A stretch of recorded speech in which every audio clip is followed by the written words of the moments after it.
Welcome to a new and very strange world of nature. It's been taken over by the weird subatomic particles of quantum physics.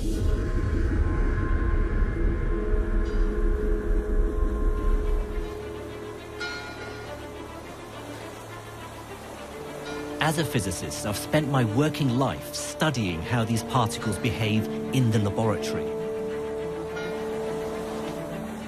But now I'm heading out into the natural world.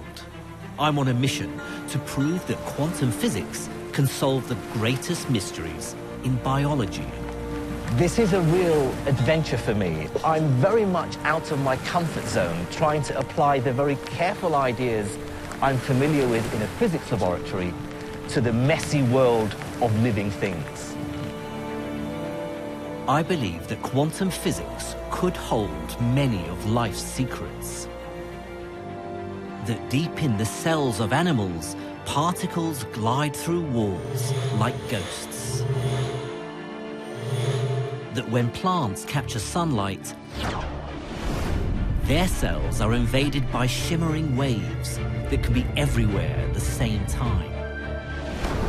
And that even our human senses are tuning in to strange quantum vibrations. In the fantastic world of quantum biology, life is a game of chance, played by quantum rules. This is what I hope to convince you of, to show you that quantum mechanics is essential in explaining many of the important processes in life, and potentially that quantum mechanics may even underpin the very existence of life itself.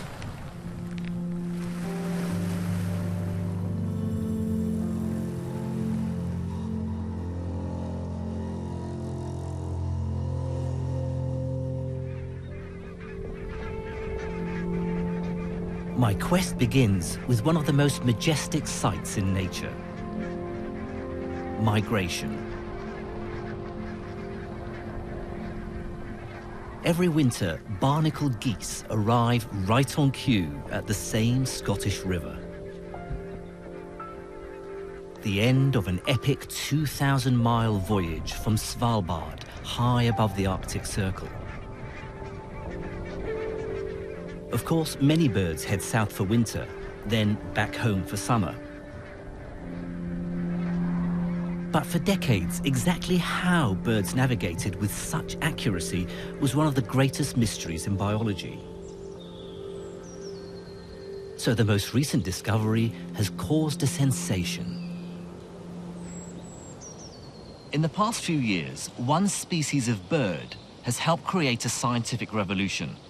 I was one of many physicists who were shocked to discover that it navigates using one of the strangest tricks in the whole of science. It utilizes a quirk of quantum mechanics, one that bamboozled even the greatest of physicists, from Richard Feynman to Albert Einstein himself. So you might be surprised to discover the identity of this mysterious creature. Say hello to the quantum robin.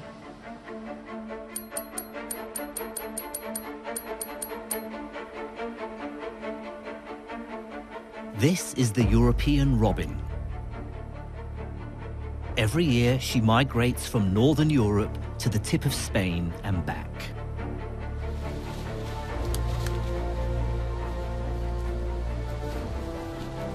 In this laboratory in the woods, biologist Henrik Moritzen is trying to solve the mystery of how she does it. But he's found himself in my world, the strange world of quantum mechanics.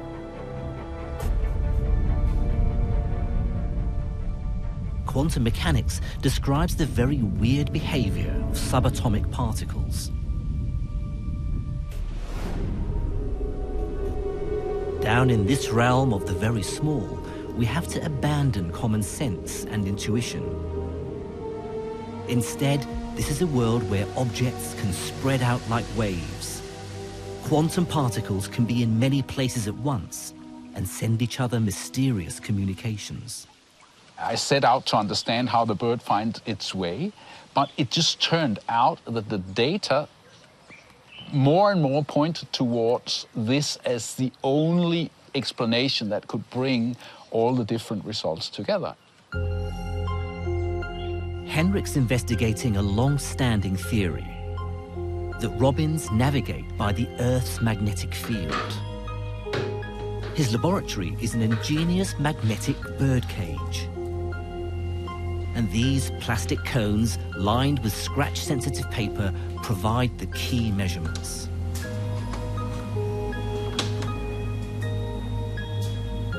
Henrik's artificial magnetic field is like the Earth's, except that he can point it in any direction he likes.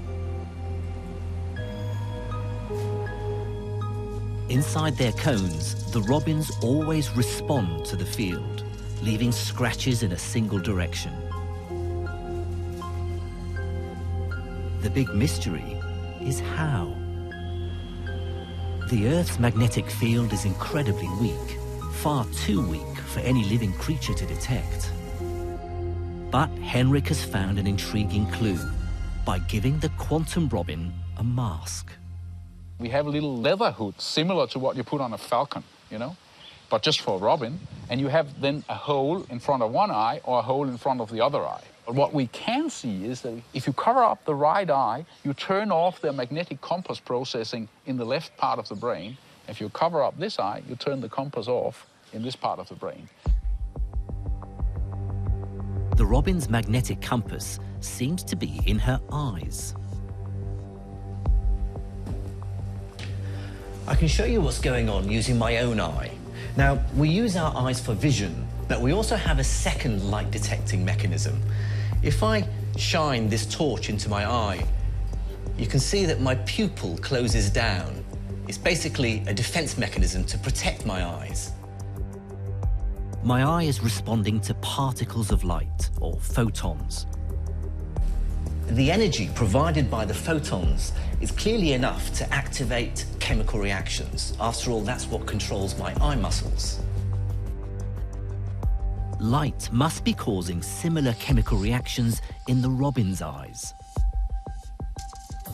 In fact, it's the power supply for a unique form of magnetic compass inside her cells, in the weird world of subatomic particles.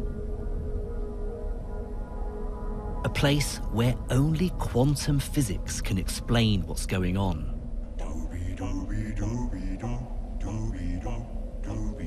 To see why, imagine the chemical reactions in the robin's eye taking place in mountains and valleys of energy. To get a reaction to start, you have to push molecules to the top of a mountain. Thanks to Henrik's experiments, we now know that light does most of the hard work.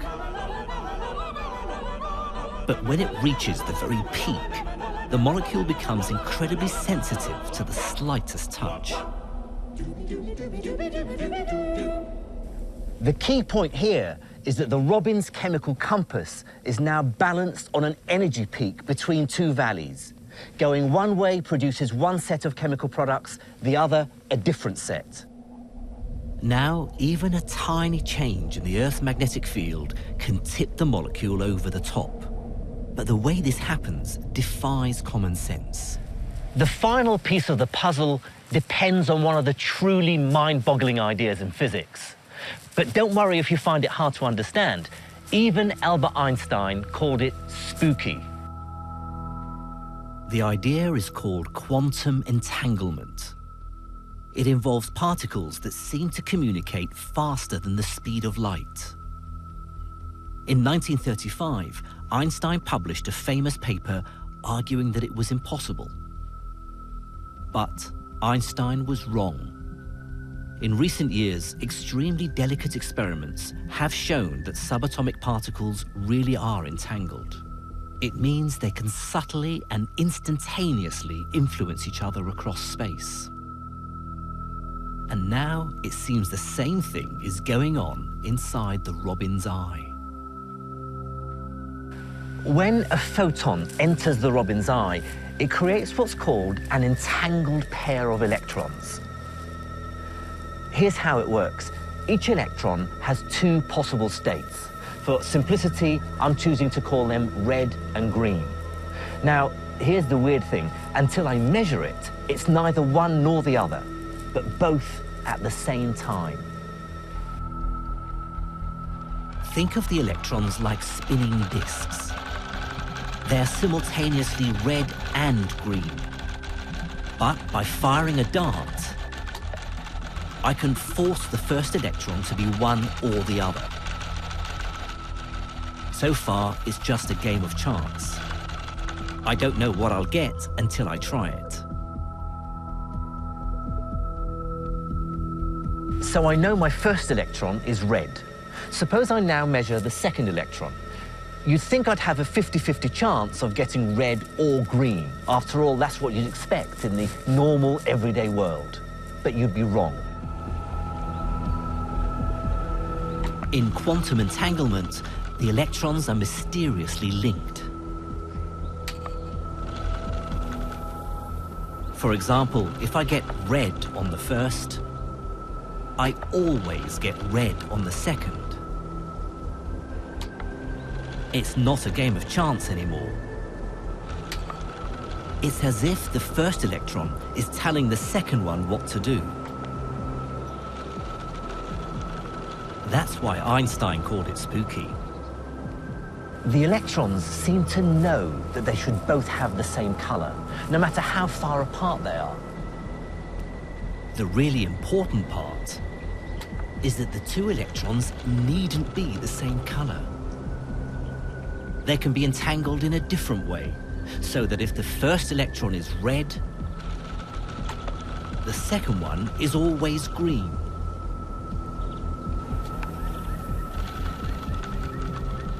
It seems that this mysterious connection is the ultimate secret of the quantum Robbins compass.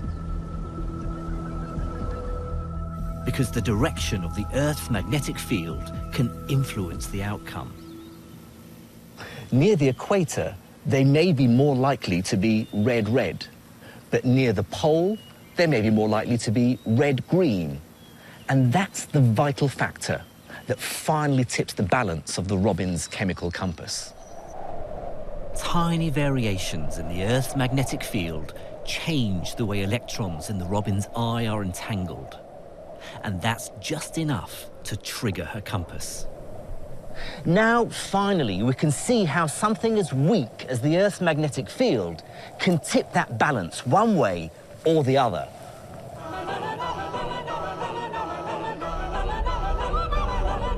If the message changes, the chemical reaction tips a different way, changing the Robbins compass reading.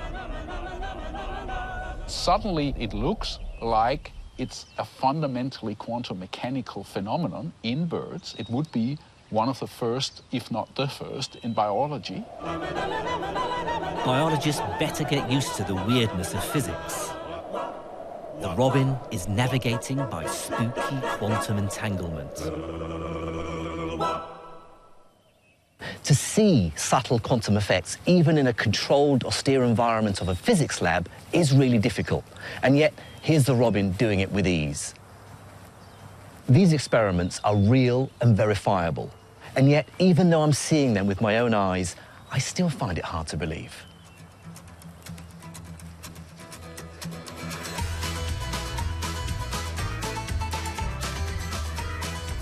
Bird navigation has brought physics and nature together as the science of quantum biology.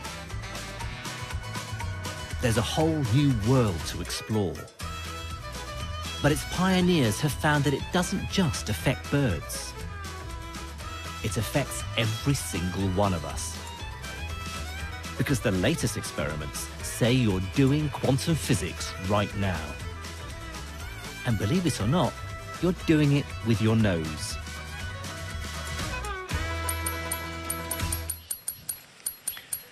Hello, Jim. Hello. Hello, little girl. Hello. Our sense of smell is remarkable and quite different from our other senses of sight and hearing. Among the thousands of scents that we can recognize, many of them may well trigger very powerful memories and emotions. It's as though our sense of smell is wired directly to our inner consciousness. It's also different in another way. The other senses of sight and hearing rely on us detecting waves, light and sound. But our sense of smell involves detecting particles, chemical molecules. Recently, scientists have begun to realize that when it comes to our sense of smell, something very mysterious is going on.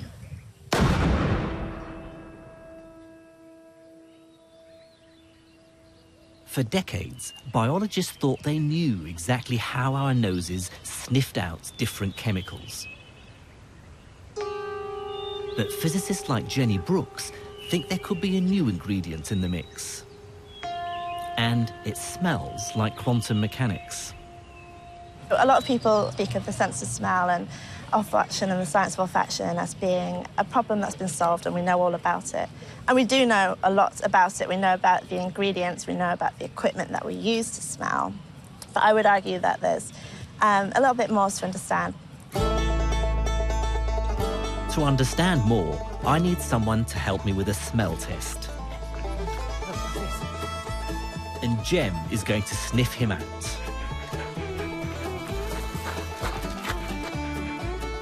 Every human being gives off a cocktail of chemicals. Jem's nose could detect a single gram of it dissolved over an entire city. So she has no trouble finding the man I'm looking for.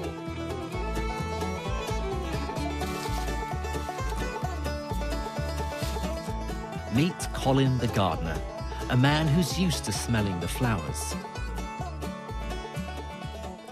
Right then, Colin, I'm going to put your sniffing skills to the test. Cool. I've got a selection of chemicals here, and I want you to tell me what they remind you of. OK. I'll start you off easily. Oh, that's like a minty vapour rub. It is, yeah. Sort of thing, like, yeah, this is sort of what you'd rub, menthol. Menthol, yeah. Yep. But it's that essence. Right, here's the next one. So you should be able to recognise this one. That's baking with my daughter. Mm-hmm. Icing sugar, sort of thing. Vanilla. Vanilla, yeah. When our noses detect a chemical, they fire a nerve signal to our brains. But different chemicals create different sensations. The standard explanation for this is to do with the shape of the molecules. The conventional theory that goes back to the 1950s says that the scent molecule has a particular shape that allows it to fit in to the receptor molecules in our nose. If it has the right shape, it's like a hand in a glove or a key in a lock. In fact, it's called the lock and key mechanism. With the wrong shape, it won't fit into the receptor. But with the right shape, it fits into the receptor, triggering that unique smell sensation. Different receptors are wired to different parts of our brains. So when a menthol molecule locks into its specific receptor, it triggers that minty fresh sensation. But the lock and key theory has always had a problem. And Colin's next test will show you why. OK, how about this one? Quite strong smell. Oh, that's... yeah. What does it remind you of? What does it conjure up? What memories? I think Christmas. Christmas cake. Yeah. Marzipan. Yeah, that's it. Yep. Yes, almonds. Very, yeah. Colin identified the smell of marzipan or almonds. In fact, it's due to a scent molecule called benzaldehyde. What I didn't give him to smell was this other chemical, cyanide. Both benzaldehyde and cyanide have the same smell. They both smell of almonds. But these molecules are both very different shapes. So the lock and key mechanism as an explanation for how we smell can't be the whole story. So why would two molecules with different shapes smell the same? Quantum biology has a head-spinning explanation. it says our noses aren't smelling chemical molecules. They're listening to them. It's not just the shape of a scent molecule that matters. Let's take a closer look at this model of a cyanide molecule. The white ball here is a hydrogen atom, and the grey sticks are the bonds that hold it together with the carbon and nitrogen. But the reality isn't as simple as that. I can give you a better sense of what's going on if we look at this larger white ball. You see, atoms don't just sit still. The bonds that hold them together are like vibrating strings. And that gives us a whole new way of thinking about smell. The bizarre new quantum theory of smell is all about vibrating bonds.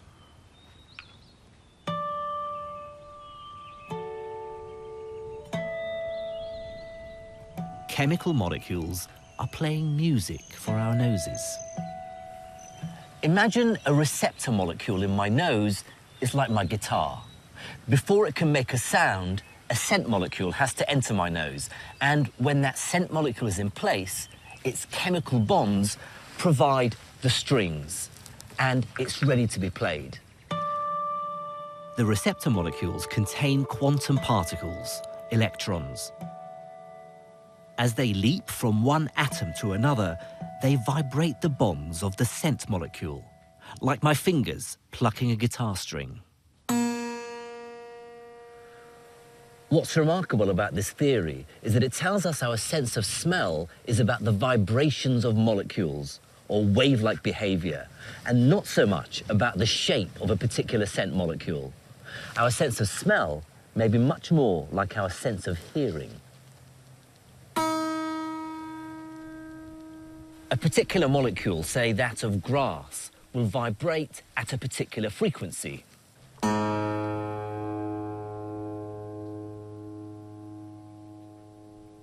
But a different molecule, say that of mint, will vibrate at a different frequency.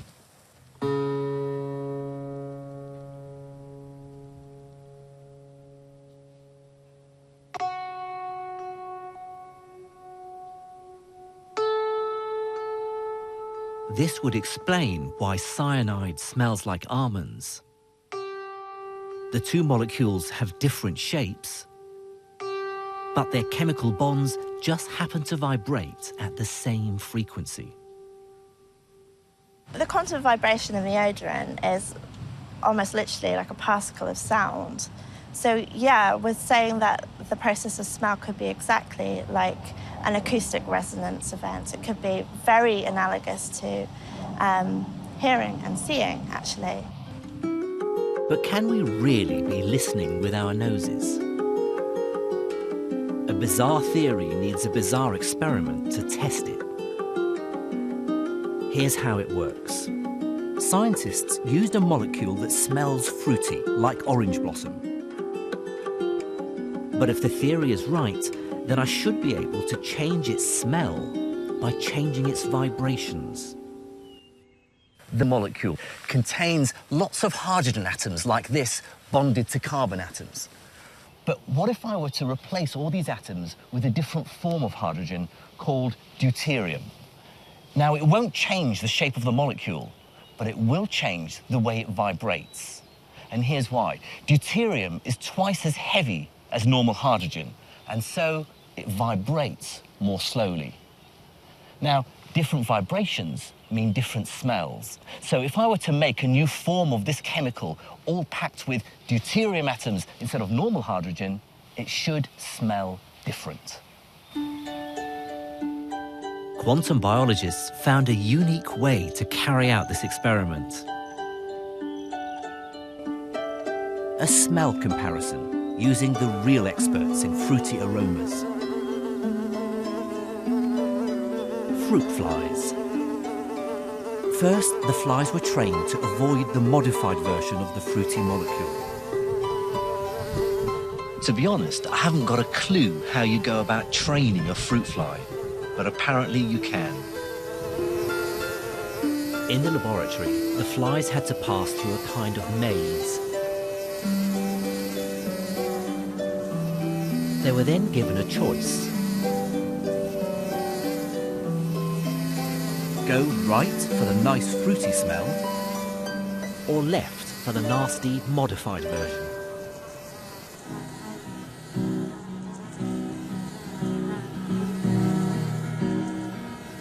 They could definitely smell the difference.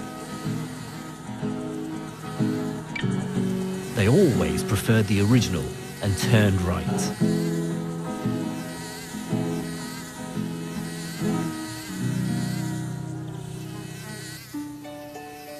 The fruit fly experiment gives hard evidence that quantum smell theory really works.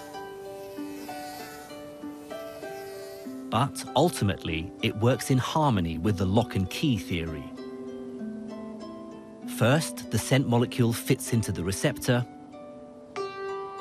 Then those molecular vibrations take over. Incredible as it seems, flies, humans, and dogs may be smelling the sound of quantum biology.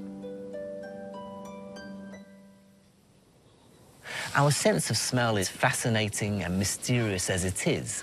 But to think that when I encounter a particular scent and that sets off a whole wave of memories and emotions in my mind, that it's underpinned, that it's triggered by quantum mechanics, I think makes it even more remarkable.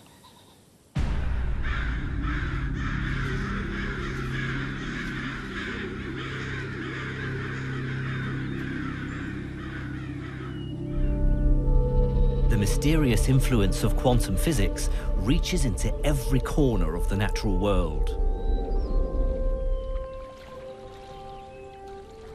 In fact, it inhabits the walls of every living cell on Earth.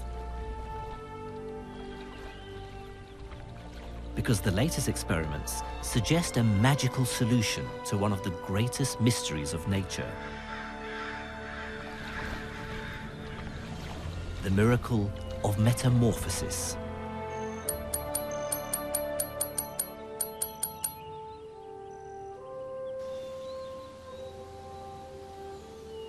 The transformation of a tadpole into a frog has never been fully explained. In little more than 6 weeks, the tadpole breaks down, then reassembles in its adult form. But the big mystery is how it happens so fast. When you think about it, there's nothing more extraordinary than a tadpole turning into a frog. Take its tail, for example. Over a period of several weeks, it gets reabsorbed into the body, and the proteins and fibers that make up the flesh get recycled to form the frog's new limbs. But for this to happen, trillions and trillions of chemical reactions work together, breaking molecules, forming new ones in a carefully orchestrated dance. But the fibers that hold flesh together are very, very strong. They're a bit like these ropes holding my raft together.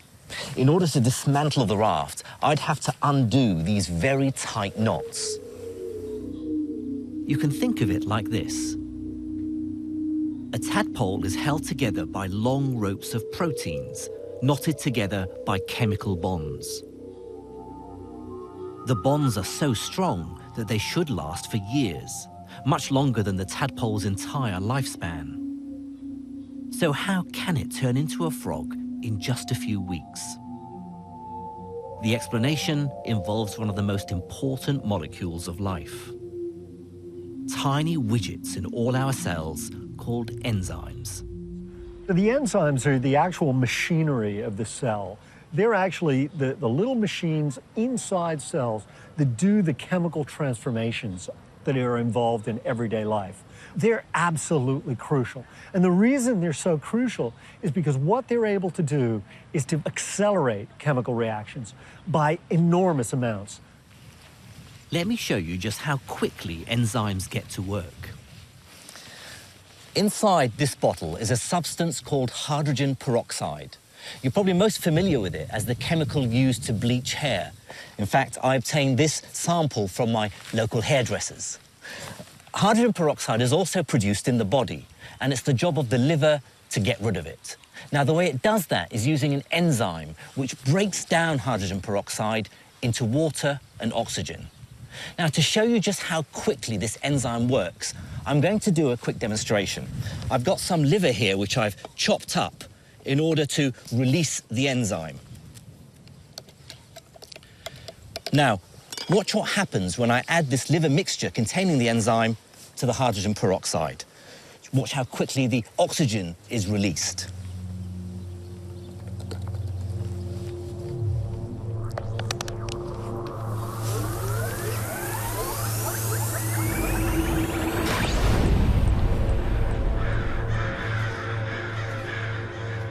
Just 100 grams of liver fired my rocket nearly 20 feet.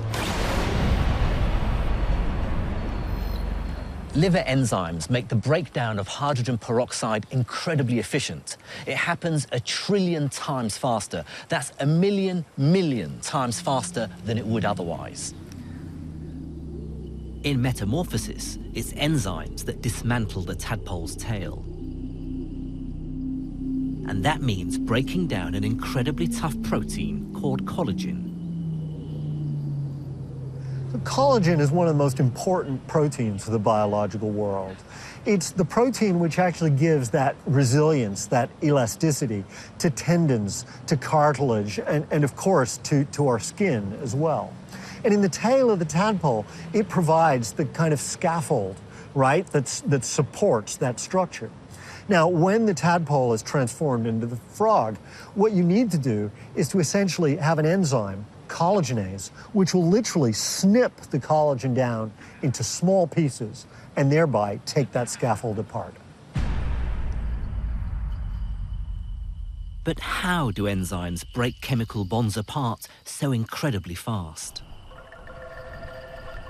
Let me show you why it's a problem only quantum biology can solve. Think of it this way. All these different parts of the knot are like subatomic particles, electrons, protons, that hold the different parts of the molecule together. Now, to untie the knot, enzymes have to move protons about.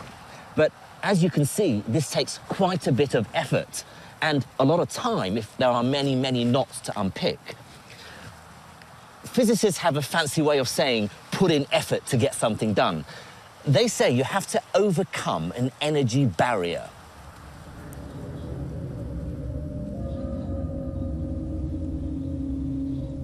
Okay, here's my energy barrier. And here's my proton. To break a bond apart, it needs enough energy to get over the barrier. The trouble is, when we work out how long this would take, it's much too slow to break down a tadpole's tail. But this is where protons turn into ghosts. I wouldn't blame you for thinking that this is an idea that a clever theoretician has come up with, that it's just mere speculation, something that we have no proof of. But we do. It takes place all the time. In the quantum world, protons don't have to go over barriers.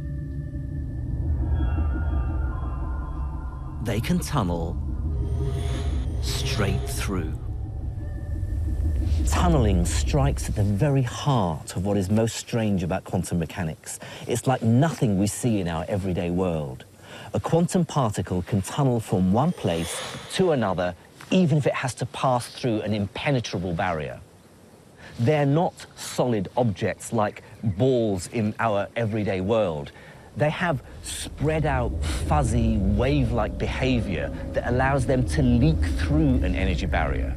A particle can disappear on one side of the barrier and instantaneously reappear on the other. In nuclear physics, this effect is a proven fact. Without quantum tunneling, the sun simply wouldn't shine. But I never thought I'd see it in a tadpole. It's hard to stress just how weird this process is. It's as though I would approach a solid brick wall and, like a phantom, disappear from one side and reappear on the other.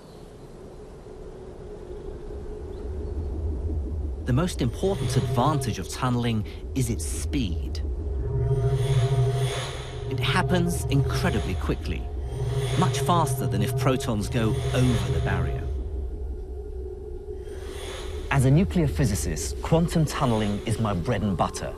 Subatomic particles like protons do it all the time. But what has this got to do with biology?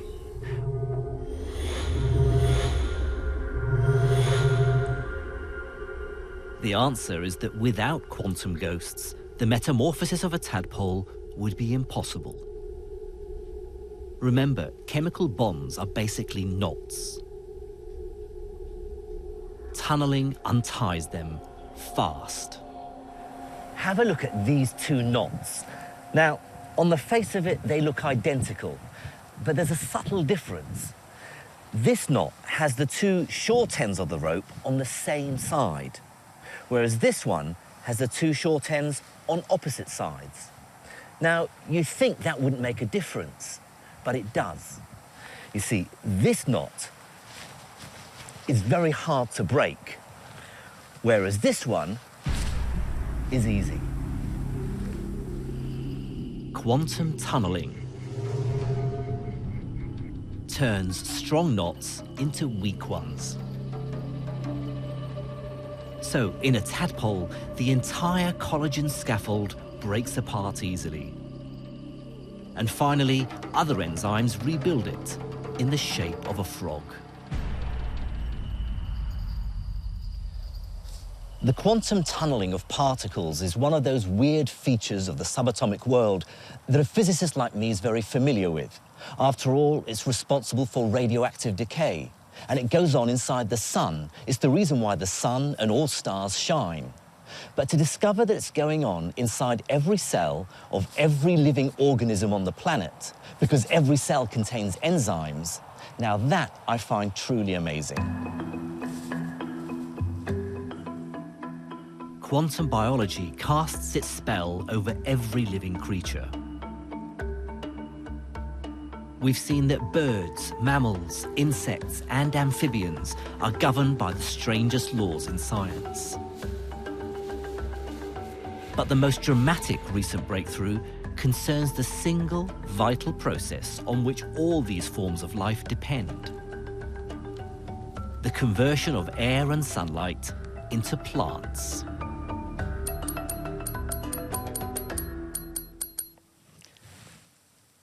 This fine specimen is a Larix decidua, or European larch. It's about 100 feet high, and right at this moment, passing just this side of the planet Venus, is a bullet with this tree's name on it. The bullet is a photon, nearing the end of its long journey from the sun. Its ultimate destiny is to kick-start a series of chemical reactions that underpins all life on Earth: photosynthesis. Every second of every day, 16,000 tons of new plant life are created on Earth. And for me, it's incredible to think that our existence on this planet depends on what happens in the next trillionth of a second.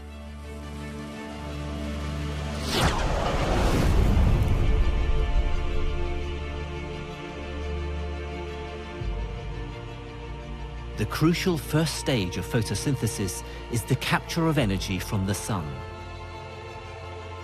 It's nearly 100% efficient, vastly superior to any human technology. But the way that every plant on Earth achieves this is one of the great puzzles in biology. When it turned out that quantum weirdness might hold the answer, physicists could hardly believe it. It was like a revelation. It was very exciting because I was used to work on problems that were quite abstract. Experiments, I'm a theoretician, but I always related my theory to experiments that were very clean in the lab, things that you can control. But now finding out that the things that I knew can help me to understand better how nature works, really, I don't know, scientifically, it was like a new inspiration to my life as a scientist. So I really, as I would say, I fell in love with this field. Textbook biology says the color of green plants comes from chlorophyll molecules. Inside the living cells, they absorb light from the sun. This energy is then transferred incredibly quickly to the food-making factory at the heart of the cell. The entire event takes just a millionth of a second. When the photon hits the cell, it knocks an electron out of the middle of a chlorophyll molecule. This creates a tiny packet of energy called an exciton. The exciton then bounces its way through a forest of chlorophyll molecules until it reaches what's called the reaction center. Now, that's where its energy is used to drive chemical processes that create the all-important biomolecules of life. The problem is, the exciton needs to find its way to the reaction center in the first place.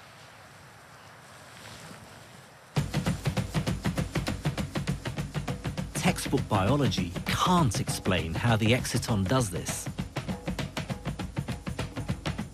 Because, of course, it doesn't know where it's going. It just bounces around like a pinball in a process called a random walk.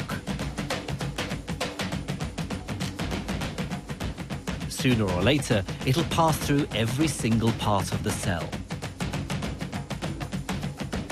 But this isn't the most efficient way to get around. Because when the exciton eventually does reach the reaction center, it's by pure chance.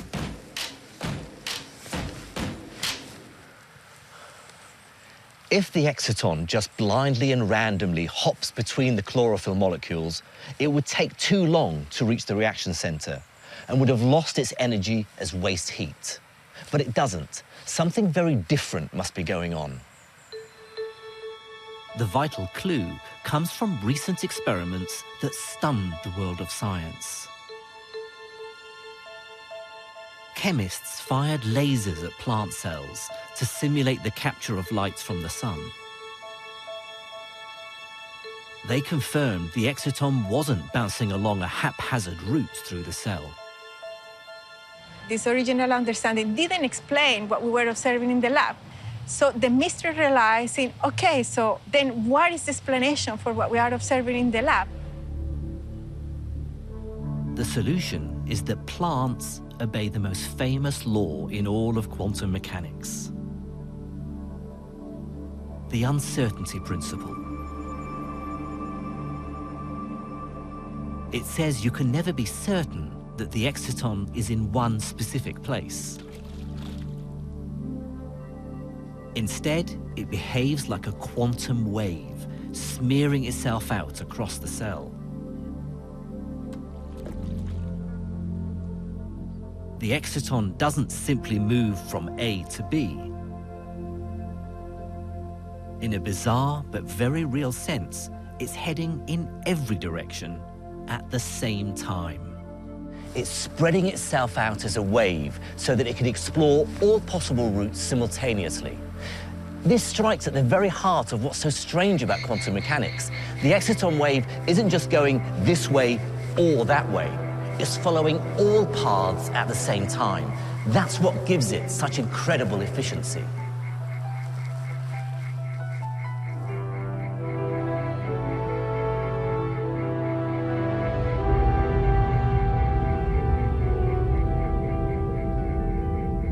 The beauty of it is, if the exciton is trying every route to the reaction center at once, it's bound to find the fastest possible way to deliver its energy. It's hard to express how incredible this discovery seems to physicists like me. Biological cells are full of the random jiggling of billions of atoms and molecules.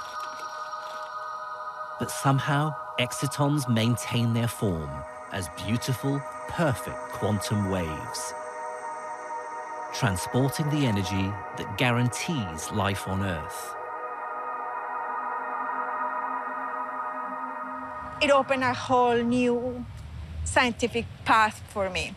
And I really enjoy the fact that to be able to understand fully what is happening there or in the plants, you have to interact with scientists that have completely different approaches, like biologists and chemists. But we all have to come together to actually understand what is the relevance of this. So for me, this is one of the most exciting parts of this field. Real scientific experiments leave no doubt. The strange hand of quantum mechanics has shaped the entire living world. It's not a surprise that you should find quantum tricks being used in biological systems. The reason is because they're better.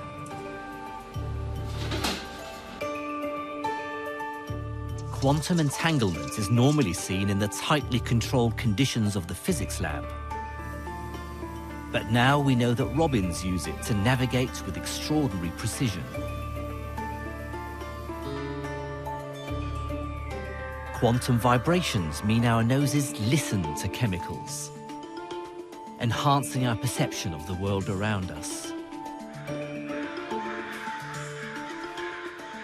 The living cells of all animals depend on protons that vanish and reappear like ghosts, speeding up the vital processes of life.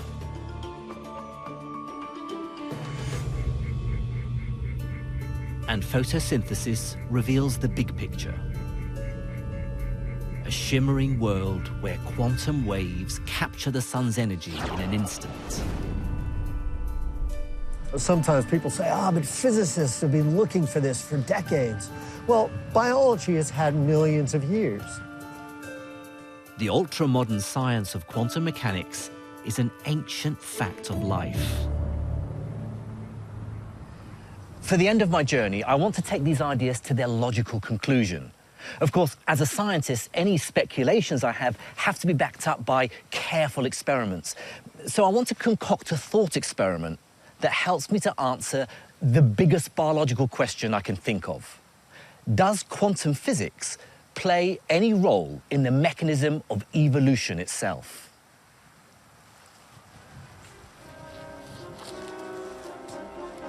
In 1859, Charles Darwin stunned the world with his theory of evolution by natural selection. He went on to explain the differences between humans and other apes. 150 years later, there's no doubt that Darwin's theory accounts for every living organism on land and sea. But I'd like to explore the latest extraordinary interpretation of his ideas.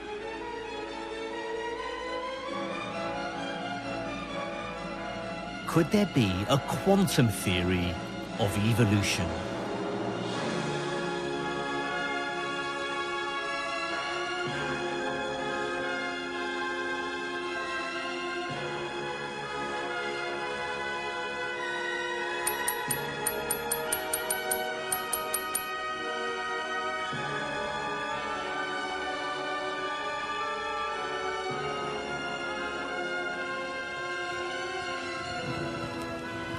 Can quantum evolution explain how the snail got its shell? The snails I'm used to seeing in my back garden tend to have rather bland, boring shells. So have a look at this beauty. The patterns on its shell very perfectly match the lines on the stem. It's called a banded snail, Sepia nemoralis. And the pattern isn't there by accident. Come and have a look at this. Less well-adapted snails are more likely to be found here. This stone is called a thrush's anvil. The song thrush is the snail's main predator. It catches the snail and smashes its shell against the stone to get to the snail. Now, what I can see here is that there aren't many banded snail shells, suggesting that its colours camouflage it very well, hiding it from the bird. Darwin's theory says that evolution depends on variation within a species. snails with camouflage are more likely to survive and reproduce, passing on their shells to the next generation so that the species as a whole becomes better adapted. So variation, the random differences between snails, is the driving force behind their evolution. Now, all species evolve and adapt to their environment. But the question I'd like to explore is whether quantum mechanics plays a role in this. The only way to find out is by scientific experiments. So my adventures in quantum biology finally bring me home to the University of Surrey.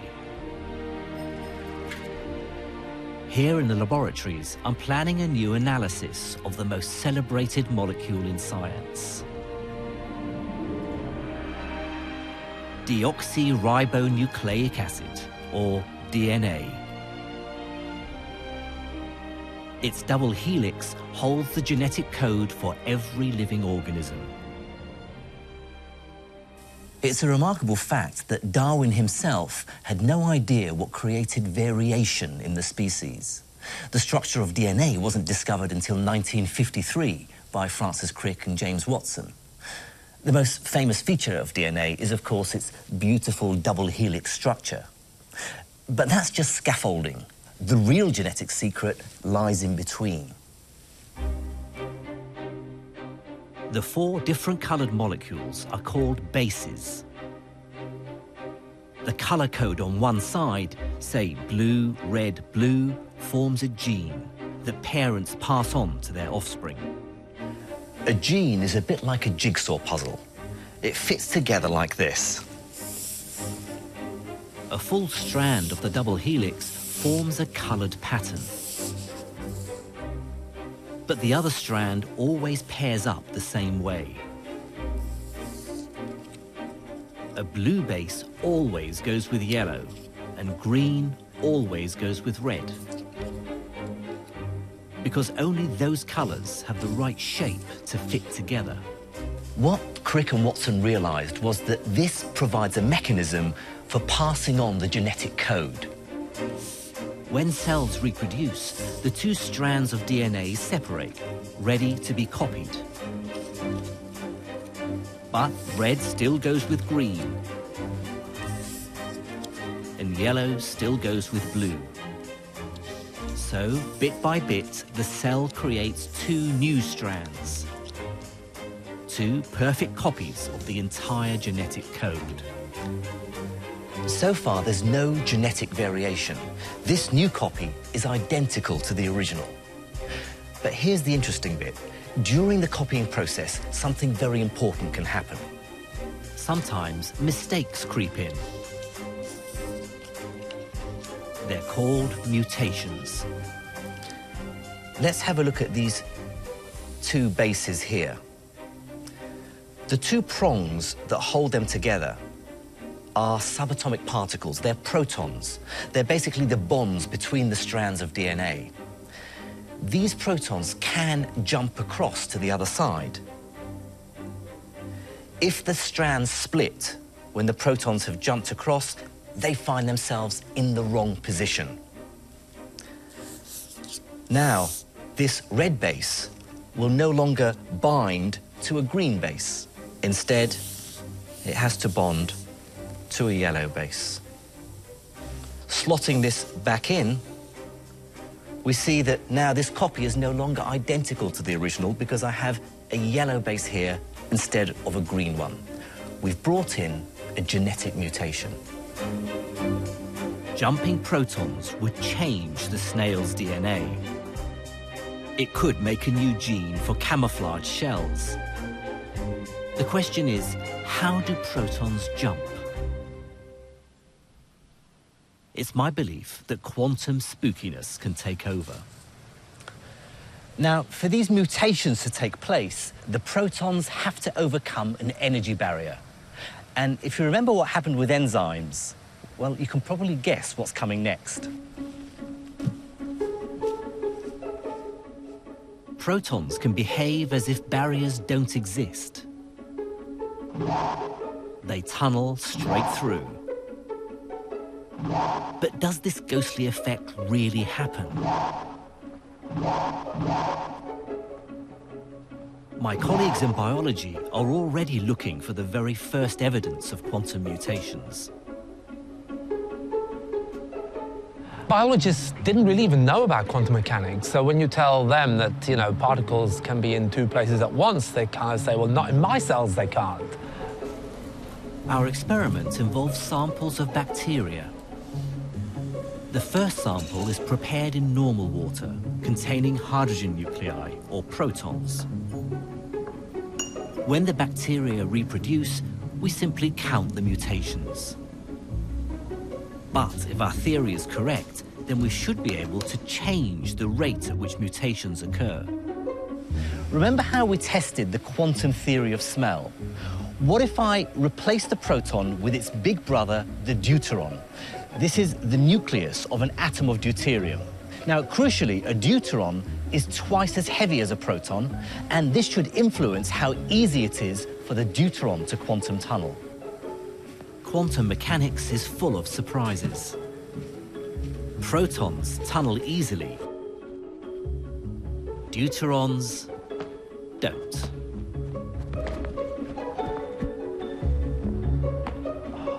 These heavier particles are much more likely to bounce straight back.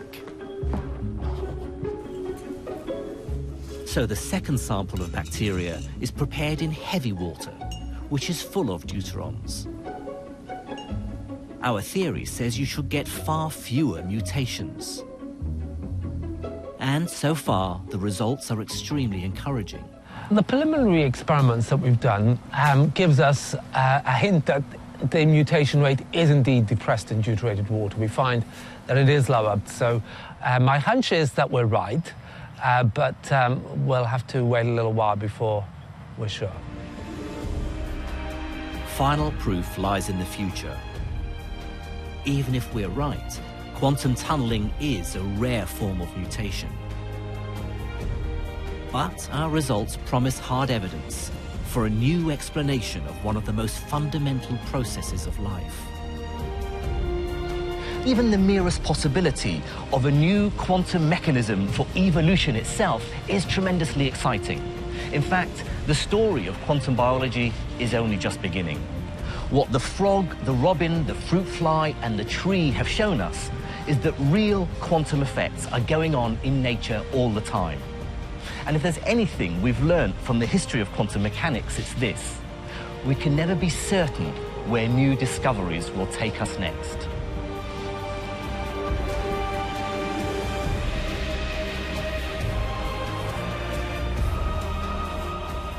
Quantum biology is a revolution in science. But it's time I got back to the physics department.